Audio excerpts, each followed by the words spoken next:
Fashion of the Christ. Passion என்ற வார்த்தை லத்தீன்ல பசியோ அப்படின்ற வார்த்தையிலிருந்து வருது. அப்போ பசியோ அப்படின்னு சொன்னா அதோட அர்த்தம் சஃபரிங். அப்போ சஃபரிங்ஸ் ஆஃப் தி கிரைஸ்ட் தான் நம்ம பேஷன் ஆஃப் தி கிரைஸ்ட் அப்படின்னு சொல்றோம்.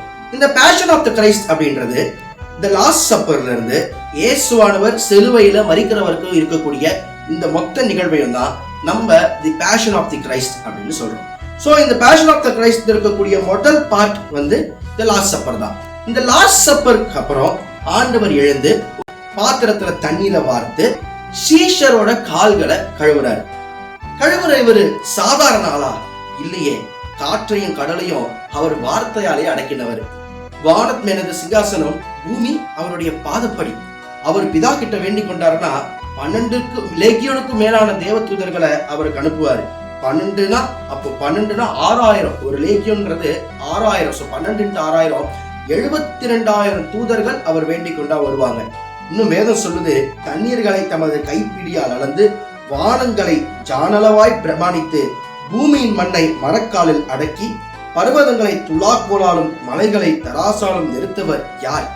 அவ்வளவு பெரிய ஆண்டவர் சீஷரோட கால்களை கழுவிட்டு சொன்னாரு, ஆண்டவரும் போதகருமாகிய நானே உங்கள் கால்களை கழுவினானால் நீங்களும் ஒருவருக்கு ஒருவர் இவ்வாறு செய்ய வேண்டும் என்று சொல்லி அவங்களுக்கு மாதிரி காண்பித்தார். எக்ஸாம்பிள் காட்டினாரு, எப்படி தாழ்மையா இருக்கணும்னு சொல்லி ஆண்டவராகிய இயேசு கிறிஸ்து நமக்கு காண்பித்திருக்கிறார். ஆண்டவர் பெருமை உள்ளவனுக்கோ எதிர்த்து நிற்கிறார், தாழ்மையானவனுக்கோ கிருபை அளிக்கிறார். நம்ம எப்படி தாழ்மையா இருக்கணும்னு சொல்லி அவர் எக்ஸாம்பிள் காமிச்சாரு. நாம தாழ்மையா இருக்கிறோமா அப்படின்றத சிந்தித்து பார்ப்போம். சிலுவை சுமந்த உருவம், சிந்தின ரத்தம் உரண்டோடியே நாதி போலவே பாய்கின்றதே. நம்பி இயேசு அண்டை வா, நம்பி இயேசு அண்டை வா. பொல்லா உலக சிற்றின்பங்கள் எல்லாம் அழியும் மாயை, காணாய் நிலையான சந்தோஷம் பூவீடு கர்த்தாவின் அன்பண்டை வா.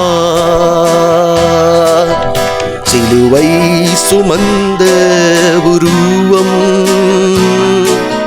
சிந்தின ரத்தம் உரண்டோடிதே நாதி போலவே பாய்கின்றதே. நம்பி இயேசு அண்டை வா, நம்பி இயேசு அண்டை வா.